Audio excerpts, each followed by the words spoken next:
첫 번째 콘텐츠, 청년에게 이제 사다리는 없다. 여러분들 이 장면 어디서 많이 봤죠? 요새 유튜브에서 많이 보이는 서열정리 밈이잖아요. 인생길을 다들 가고 있죠. 20대 가고 30대가 있지. 20대는 아직 체력이 남아서. 그래서 이 고달픈 인생길에 앉아서 핸드폰을 볼 체력이라도 있는 거예요. 30대는 뒤에 등 대고 쉬어야 돼. 이제 인생 사다리 서열 게임을 시작을 하는 거야. 일단 주식이고 코인이 있어. 누가 봐도 되게 양아치스럽죠. 인생의 사다리에 있어서 이제 주식과 코인이 거들먹거리면서 등장을 했다 이거야. 근데 여기는 전부터 타고 있던 애가 있지. 부동산이 있지. 전통적 사다리로 여겨졌던 부동산이 있어. 얘가 위협을 느끼죠. 신흥 강자의 등장의 위협을 느끼고 서열 1위한테 간다 이거야. 서열 1위가 이렇게 출동을 하죠. 일단은 코인을 제끼지. 그리고 마지막으로 주식 제압하면 자기가 누구지 정체가 드러나는 거 아니겠습니까? 여러분들이 생각할 때 인생 사다리 중에 최고는 뭐예요? 뭐 제가 생각을 할 때 인생에서 제일 좋고 튼튼한 사다리는 취업이에요. 저는 이걸 넘어가는 사다리는 없다고 생각해요. 왜 그럴까? 취업이 제일 별거 없어 보이잖아. 제일 별거 없어 보이는데 왜 저게 제일 좋은 사다리라고 얘기를 하는 것이 왜 그러냐면 자본주의 사회에서는 뭔가 투자를 하려면 제일 필요한 게 근로소득이에요. 내가 투자를 해서 사다리를 타야 되겠다. 근데 투자로 탈 수 있는 사다리는 잘 부러져. 부러지면은 떨어지지. 떨어지면 다치겠지. 근데 높이 올라갈 수는 있잖아요. 근데 위에서 부러지면 어떻게 되겠어? 그러면은 DTD의 법칙에 의해서 위치 에너지가 높을수록 나한테 받는 타격이 클 거 아니야. LG 트윈스가 2014년이었나 2010 몇 년이었나 1등이었다가 8위가 됐을 때 그때의 그런 충격이 내 인생에 온다고 생각을 해보세요. 아니 야구팀이야 1등을 하고 8등을 하고 대체라 이 새끼들아 이러고 하면 끝이지만 내 계좌가 DTD 한다고 생각을 해봐. 그러면 인생에 답이 없어지는 거예요. 근데 저 쪽박을 막아줄 수 있는 유의한 수단이 있어요. 첫 번째, 부모의 재산. 두 번째, 근로소득. 근데 우리가 가차 돌려서 얻을 수 있는 거는 일단 얘기를 하지 말자고 제가 말씀드렸잖아요. 그렇기 때문에 결국 쪽박이라는 위험을 막을 수 있는 건 근로소득밖에 없어. 특히 부동산이 더 그래. 부동산도 내가 언제 사느냐에 따라서 큰 리스크가 적용이 된단 말입니다. 근데 그 리스크를 유일하게 방어할 수 있는 수단이 뭐냐? 근로소득이에요. 월급은 정말로 중요해요. 솔직히 저도 주식, 채권, 코인 다 해봤지만 월급 우습게 여기는 새끼들이 투자를 성공하는 거 난 본 적이 한 번도 없습니다. 진짜로. 투자에 성공한 사람들은 항상 자기 월급을 되게 소중하게 여기고 내가 더 많은 월급을 받을 수 있도록 노력하는 사람들이 투자에서도 성공을 해. 월급 우습게 여기고 돈이 복사되는데 뭐하러 취업을 함 이딴 새끼들 한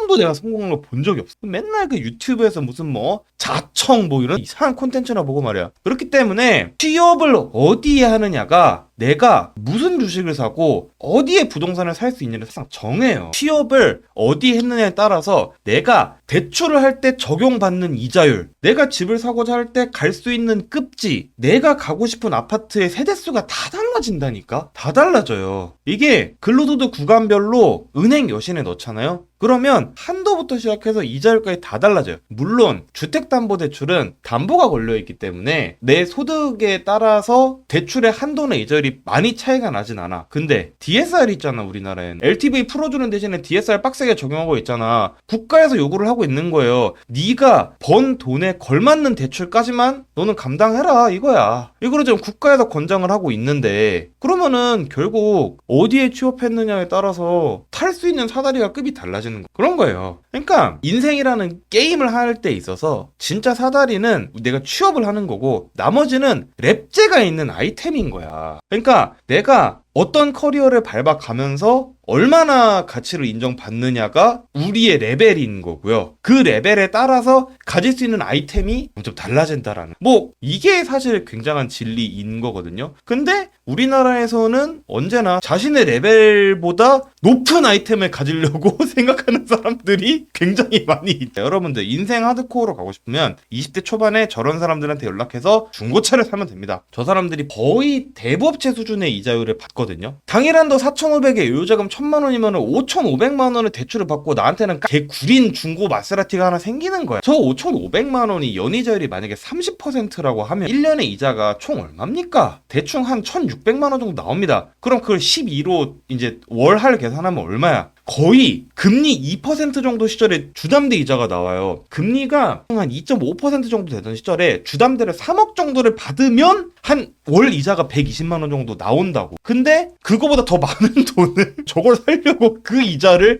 내는 거야. 근데 또 저런 애들이 인생을 또 굉장히 안일하게 생각해. 뭐 한두 달 이자 밀린다고 해가지고 뭐 별일 있겠어? 그러고 연체를 합니다. 하지만 저런 계약서에는 다 무슨 조항이 있다? 연체 이자가 붙습니다. 거기서 6개월 정도 지나잖아? 분명히 나는 5,500만 원을 빌렸는데 이자가 1억이 돼 있어요. 그래서 늘 말씀드리지만 내가 쪼렙인데 내 랩에 걸맞지 않은 아이템을 가지려고 한다라는 거는 인생 하드코어를 초단기 달성하는 이제 그런 일이야. 근데 우리는 다들 주식, 코인, 부동산을 사다리라고 생각을 한단 말이야. 왜 그럴까? 그냥 우리 사회에서 이 사다리가 더 이상 사다리 기능을 못하기 때문에 1월 구직자 대비 일자리 규모입니다. 구직자가 총 10명 있어요. 자, 일자리 몇 개일 것 같아요? 2.8개밖에 안 됩니다. 2025년 1월에 대한민국에서 구직을 하고자 하는 10명 중에 7.2명 실업자가 되는 거야. 지금 굉장히 심각한 상황이고요. 그래서 지금 청년층 체감 실업률이 16.4%, 3년 11개월 만에 최다예요. 더 심각한 거 보여줄게. 25년 상반기 대기업 신규 채용 계획입니다. 40% 정도가 있대, 20%가 없대, 41.3%는 미정이래. 저 미정은 앞으로 채용을 하겠다는 얘기일까 안 하겠다는 얘기일까? 안 하겠다는 얘기예요. 2025년 1월인데 상반기 신규 채용 계획이 지금까지 없으면 상반기에 채용 안 하겠다는 거예요. 안 한다는 거예요. 지금까지 계획이 없으면 안 한다는 거예요. 저 40%가 왜 미정이라고 대답을 하냐면 없다라고 얘기하잖아요. 없다가 너무 높으면 정부가 뭐라고 해. 그래서 대충 그냥 눈치 까고 아예 뭐 저희는 아직 정해진 건 없고요. 그냥 보면서 할게요. 보면서 할게요는 안 하겠단 말이지. 그러면은 60%의 대기업이 신규 채용 계획이 없다는 얘기입니다. 뭐 거의 IMF에 준하는 수준이라고 봐도 저는 괜찮을 것 같아요. 공공기관 다 박살났죠. 지금 그런 상황이고 실제로 여기서 놀거나 쉬는 사람은 훨씬 더 많을 거야. 자, 왜 그런지 볼게요. 2030 세대가 그냥 쉬었음이 10명 중 3명이에요. 그냥 저 사람은 비경제 활동인 것 같아요. 그냥 NPC가 되는 거야. NPC. 플레이어로 안 따지는 거야. 일단 플레이어가 되려면 계정이 활성화가 되어 있는 사람들 중에서 활성 유저수를 우리가 계산을 해본다, 이렇게 생각해 볼 수 있잖아요. 저 쉬었음은 장기 미사용으로 그냥 계정이 비활성화된 사람들이야. 그러면은 우리가 따져보자 이거. 청년 10명이 있죠. 이 중에 3명은 니트야. 집에서 그냥 이러고 있는 거야. 이 사람들은 NPC야. 계정이 비활성화 되어 있어. 나머지가 이제 7명이 남죠. 이 7명 중에 16.3%는 직업을 구하려고 존나게 애를 쓰고 있지만 이 사람들은 실업자야. 그러니까 나는 이제 인던이나 레이드를 가고 싶은데 아무도 나를 뽑아주지 않는 거야. 제가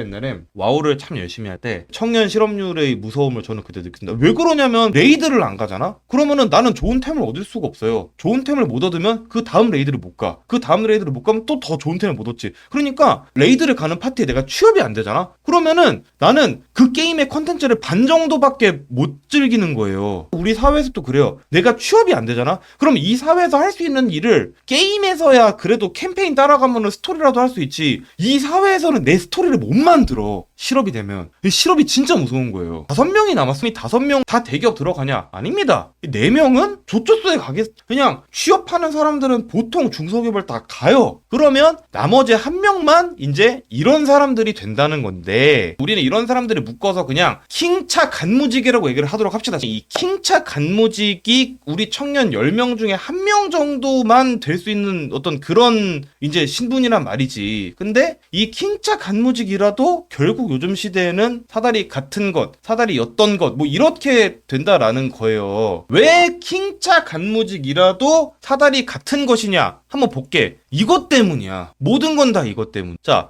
2017년에는 일반적으로 전세를 매매를 위한 사다리로 우리가 많이 사용을 했단 말이에요. 그때까지는 내 집을 갖기 위해서 전세는 거쳐가는 하나의 단계였어. 왜냐? 갭이 1억 8천밖에 차이가 안 나니까. 이때는 전세를 가서 내가 킹차 간무직이면은 연봉이 한 5, 6천 될 거니까 내가 열심히 이제 결혼해가지고 둘이서 돈 모으면은 내가 한 2, 3년 지나면은 애를 낳을 때쯤에는 내 집을 가질 수 있겠지. 가 됐어요. 그런 시대에는 킹차 간무직은 하나의 사다리가 될 수 있지. 근데 지금은 뭐야? 2022년에 갭이 6억이야. 이거 킹차 간무직 이거 메꿀 수 있어요? 킹차 간무직 할아버지가 와도 저거는 못 메꿔. 할 수 없어요. 만약에 내가 킹차 간무직이고 와이프가 산무원이야. 그래도 안 돼. 그래서 결국 이 사다리가 그냥 와르르 맨존된 거야. 내가 갖고 있는 어떤 직업이라는 게 내 인생을 잘 끌어갈 수 있는 사다리가 되려면 가장 필수적인 조건은 자산 가격이 안정이 되어 있어야 돼요. 하지만 한국은 그걸 달성하지 못했지. 그래서 결국 1억 8천이 6억이 됐고 킹짜 간무직들도 그냥 다 같은 신세가 된 거예요. 한국의 부동산 정책이 실패할 때 늘 어디서 시작할까? 항상 강남의 집값을 잡아야 된다에서 시작해. 그러면 강남 접근성에 가까운 마용성이 떴지. 마용성을 막잖아요? 그럼 또 그 주변부가 뜨지. 그럼 서울을 전체를 통으로 규제를 하거든요. 그럼 서울과 가까운 경기도가 뜨지. 항상 부동산 정책의 실패 원인 제1위는 강남에 대한 비정상적인 집착입니다. 자, 강남이 집값이 높다고 쳐봐요.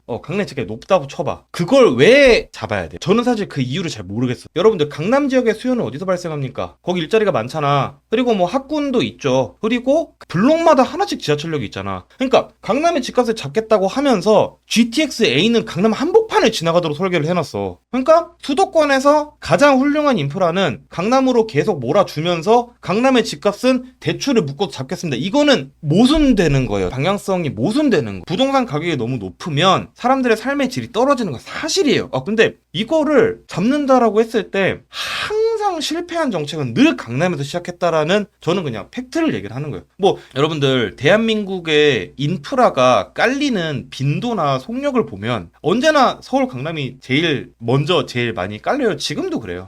근데 그런 상황에서 지하철은 지하철대로 깔아주고 복합 컴플렉스 센터 이런 거도 다 깔아주고 롯데는 제1롯데월드 잠실에 짓고 이러면서 강남을 집값을 잡겠습니다 라는 거는 모순이라. 그렇기 때문에 이런 모순된 정책은 늘 언제나 실패할 수밖에 없다가 그냥 시장주의자로서의 저의 의견이, 우리가 영끌을 하려면 대감댁 노비 정도는 돼야 된다 라는 얘기는 제가 아까 전에 했어요. 근데 영끌보다 더 파워가 센 거는 이제 수저가 됐다라는 거지. 영끌 대출한 사람은 주택을 구매한 2030 세대 중에 3.8%밖에 없습니다. 그 말인즉슨 뭐냐? 나머지는 다 자기 수저라는 거지. 자, 봐봐요. 전액 현금으로 서울에 집을 사는 사람이 5,000명이 넘어. 어떻게 저게 될까? 두 가지 케이스가 있겠지. 내가 젊은 나이에 사업에 성공했거나 코인이 터져서 내가 갑부야. 이러면 가능하겠지. 두 번째, 부모가 재산이 많겠지. 원가족 지원금 1억 5천만 이상. 일단 은수저 이상은 확정이시고. 기본적으로 그냥 부모님이 1억 5천을 해준다는 거 아니야. 얼마나 대단한 사람들이에요. 나머지는 DSR 0에서 40% 이하인데 이 사람들은 소득이 진짜 높거나 아니면 대출을 진짜 적게 받았거나 이 둘 중에 하나거든요. 그래서 이제 우리나라에서 유일하게 살아남은 사다리는 이제 수저밖에 없다라는. 인간이 독립해 생활하기 위해서는 가장 근본적인 조건은 주거 공간이에요. 사람이 결혼을 하려면은 독립을 해야 되잖아. 결혼하고 나서 부모님이랑 같이 살 거 아니잖아요. 그 조건을 받아들일 배우자가 있을 리가 없잖아. 그럼 독립을 해야 돼. 그러니까 주거 공간이 제대로 갖춰져 있어야 생애주기 설계가 가능하다라는 겁니다. 일단은 내 안정된 주거가 있어야 내가 여기서 뭐 애도 낳고 자격증 따고 다음 커리어라고 이런 게 다 집이나 절이 있어야 가능할 거 아니야. 그렇잖아요. 근데 원래 전세는 자가주택 마련의 길로 가는 어떤 사다리 같은 거였어. 근데 이거는 이제 무용지물이 됐지. 게다가 전세 사기 때문에 요새는 사람들 전세하기 다 두려워하죠. 결국 부모의 도움 없이는 수도권 주택 매매가 불가능한 이런 상황에서 우리나라 전체 청년들 중에 그 정도 수저 보유자가 몇 명이나 될까? 그러니까 사실 이거는 사다리도 아니야. 그냥 가차지, 가차. 그러면 실제로 사다리였던 것을 이제 그 복구될 수 있도록 누군가 노력을 하느냐? 뭐 모르겠어요. 일자리 사다리가 왜 회복이 안 되고 있느냐? 어찌됐든지 간에 일자리가 늘어나려면 여러분들 필요한 건 뭐겠어? 그냥 기업이 투자를 해야지. 그렇잖아요. 내가 아무리 미네랄이 막 10,000, 20,000, 30,000 이렇게 있으면 뭐해? 내가 커맨드 센터에서 SCV 찍는 버튼을 안 누르면 결국 그냥 그 기지에는 다 실업자들이고 SCV는 넷밖에 없을 거 아니야. 그렇잖아요. 결국 기업이 투자를 해야 되는데 지금 우리나라 기업들은 기존의 SCV들을 더 길게 일하게 시키는 방법을 더 선호를 하고 있어요. 그 의사결정들 그럼 누가 하겠어? 다 그 기업의 윗단에는 다 4050들이 계시겠지. 그분들은 집과 절이 있어 없어? 있지. 만약에 뭐 이런 기업들은 만약에 뭐 을러매기라도 한다. 뭐 정부가 기업에 간섭하는 게 좋은 건 아니에요. 좋은 건 아닌데 어찌됐든 좋은 일자리를 양성하고 하려면 정부도 자기 역할이 있을 수가 있잖아. 그러면은 정부의 움직임이 필요하지만 정부는 별 움직임이 없죠. 의사결정들을 누가 해? 다 4050들, 5060들이 해. 그 사람들은 집과 절이 있다 없다? 있잖아. 이런 사람들이 국가 의사결정을 한다라는 거야. 이런 사람들이. 청년층이 뭐 사대리가 있는지 없는지 그 사람들이 뭐 알바노지 뭐 사실. 그냥 그 사람들이 그런 식으로 하니까 청년들도 오케이 그럼 니네가 어떻게 되든지 말든지 우리도 알 바다라고 할 수밖에 없는 거라고 저는 생각을 하고요. 2030 세대가 정치인이 된다라고 해도 노땅단한테 포섭당하는 뭐 그런 경우에서 굉장히 많다라는 거고, 청년 정치인으로 가까웠던 사람들 중에 살아남은 사람이 별로 없죠. 결국 이 많은 이유들 때문에 일자리 사다리가 망가졌다는 거는 청년들이 자기 생애주기를 자꾸 뒤로 미룬다라는, 생애주기를 뒤로 미룬다라는 거는 결국 무슨 얘기냐, 양질의 일자리가 수도권밖에 없어. 그러면 다들 서울로 오고 싶어 하죠. 서울의 집값이 왜 그렇게 높느냐? 당연합니다. 왜냐? 서울의 주택 수요는 전 국민이 다 갖고 있어요. 모든 사람들이 돈과 기회가 있으면 서울에 살고 싶어 해. 그렇기 때문에 서울의 주택 수요는 전국이 다 갖고 있는 거예요. 그래서 서울 진입 비용이 높아지니까 그 비용을 내가 마련을 하려면 자꾸 인생이 뒤로 밀려. 근데 내가 돈을 버는 속도보다 서울 진입 비용이 높아지는 속도가 더 빠르잖아. 그렇잖아요. 나는 그냥 정직하게 SCV로 미네랄 모으고 있는데 상대방이 맵팩 켜고 쇼미더머니 써버리면 내가 미네랄 1만을 어떻게 빨리 모을 거야? 안 된다고. 그냥 안 되는 거야. 그냥 정상이 아니야. 그러니까 결국 그 비용을 마련하려면 자꾸 인생이 뒤로 밀리다가 언젠간 포기를 하게 되겠지. 포기를 하게 되면은 결국 이 사람들은 어떻게 결혼도 안 하고, 결혼 안 하니까 당연히 애도 안 낳고 그런 거 아니겠습니까? 그래서 사실 저출산 대책이라고 우리가 지금까지 나라에서 해왔던 것들이 하나같이 핀트를 못 맞추는, 결국 청년들이 생애주기를 미룬다라는 문제점에 단 한 번도 주목을 한 적이 없기 때문에, 중요한 거는 애를 낳고 나서의 문제가 아니라 애시당초 애를 낳기 전부터 애를 낳으려면 결혼을 해야 되잖아. 그러니까 최소한 동거라도 해야 되잖아. 그렇게 묶여있는데 청년들이 자기 생애주기를 점점 뒤로 미루고 있다는 문제는 아무도 집중을 안 했다라는. 그래서 만약에 양질의 일자리를 구했어, 랩업을 했어. 근데 요즘 게임들은 또 그렇지, 페이투윈이잖아. 내가 랩업을 했다 그래도 배틀 패스를 끊어야 더 상위 콘텐츠를 즐길 수 있잖아. 그러니까 어이씨, 랩업은 랩업대로 했고 이제 배틀 패스까지 맞추라고. 근데 그 배틀 패스는 내가 돈이 없어. 내가 가차 돌려서 부모를 잘 만나야지만 배틀 패스를 맞출 수 있어. 그럼 사람들이 그 게임 하겠냐고요. 나라 경제 전체가 그냥 가차 돌아가듯이 돌아가고 있는 거야. 그런 거 아니겠어요? 우리가 옛날 게임들 한번 생각을 해보자라는 겁니다. 옛날 게임들은 실력만 있으면 100원으로 엔딩 삽 가능했지. 100원으로 엔딩 삽 가능했죠. 패키지를 만약에 샀다 그러면은 추가로 과금 한 적이 있어? 없잖아. 없어요. 누가 추가로 과금을 해? DLC 같은 거 있어? 없어요. 배틀 패스, 시즌 패스 먹는 거야? 없었어. 그냥 내가 한 번 게임을 사서 정직하게 콘텐츠를 따라가서 레벨업을 하면 그 게임의 콘텐츠를 다 즐길 수 있었어. 차 같은 거 없지. 뭘 가차가 있어. 요즘 게임은 어떻습니까? 게임을 풀프라이스로 내. 그러고 DLC를 사래. 그리고 배틀 패스, 시즌 패스를 내가 현질을 안 하면 성장이 안 돼. 내가 랩업을 했는데 부동산이라는 배틀 패스를 안 끊으면 내가 계속 살아갈 수가 없는 거야. 그리고 재화 서너 개로 3중 과금, 4중 과금 돌려 안 돌려? 돌리잖아. 3중 과금, 4중 과금 하는 그런 경제예요. 심지어 과금한 제럭차를 또 돌려야 돼. 어떻게 살으라는 거야. 그러니까 이런 사회에서는 서울은 청년이 진입을 못해. 왜냐? 가차 돌려서 좋은 거 나온 사람들만 들어갈 수 있는 거 이미 그렇게 됐어. 서울은. 노인들은 노인들대로 자기 집을 붙들고 죽을 수밖에 없어. 왜냐? 노후 대비가 제대로 안 돼 있으니까. 그 사람들은 우리나라 4060세 노후 대비 제대로 안 돼 있으니까 그 집값이 높아야 되는 사람들이. 그러면은 이런 상황에서는 출산율 0.7도 높죠. 0.0이 정답이죠. 핵과금으로만 살아남는 게임에 뉴비가 어떻게 들어옵니까? 그냥 고인물 돈파티 되는 거지. 고인물들끼리만 돈파티를 해도 게임은 운영이 돼. 국가는 운영이 될까요? 안 됩니다. 고인물 돈파티 하면 망해. 그래서 우리나라를 고인물 돈파티 천국에서 꺼내려면은 당원 초전도체 말고는 답이 없지 않을까? 아니 뭐 K-엔비디아가 나오면 돼? 그래서 지금 정치권에서 이제 제시를 한 방법 중에 하나가 K-엔비디아인 거죠. 그래서 과연 K-엔비디아는 우리나라를 고인물 돈파티 천국에서 꺼낼 수 있는가? 라는 얘기를 한번 해볼 겁니다.